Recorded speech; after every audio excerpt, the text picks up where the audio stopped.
Do you ever talk to yourself? Not out loud in front of everyone, but in the quiet moments when nobody is watching. If you do, it doesn't mean you're weird. It often means your brain is working harder than you realize. Let me explain. There are people whose thoughts never stop. They don't just think, they narrate, they analyze, they plan, they replay. Talking to themselves is how they make sense of the world, because the world doesn't always make sense on its own. They are the ones who say things like, okay, what's next? Why did I say that? It's going to be fine. It has to be.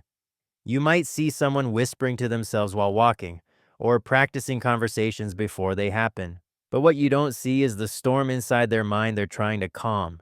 These people grew up feeling like no one ever really listened. So they became their own listener. They became their own coach, their own comfort, their own reality check. And yes, sometimes they argue with themselves too. Not because they're losing control, but because they're trying to gain it.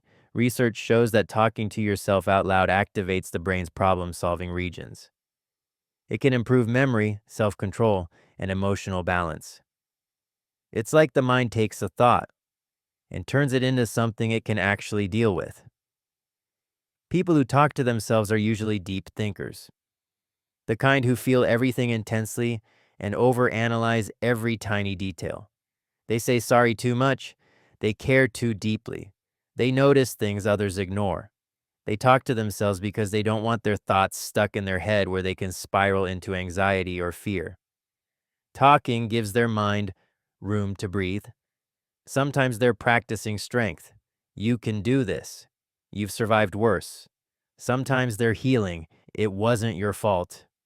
You did your best. And sometimes they're protecting themselves. Don't get attached. Stay calm. Keep walking. They become their own friend because life has taught them that not everyone deserves access to their inner world.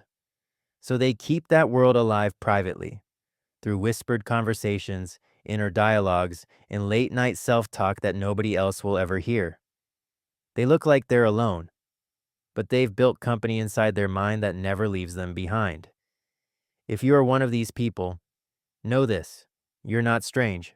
You're self-aware. You're emotionally intelligent. You're trying your best to navigate a life that can be loud, confusing, and unpredictable. Talking to yourself isn't a sign of weakness. It's a sign of survival. It means you trust your voice. It means your mind is active, alive, and trying to understand what your heart feels. And maybe, just maybe, you're the kind of person who doesn't wait for someone else to save them, because you learned you were strong enough to save yourself. So next time you catch yourself talking out loud, don't be embarrassed. Smile a little. It's just your heart and mind trying together to carry you through another day.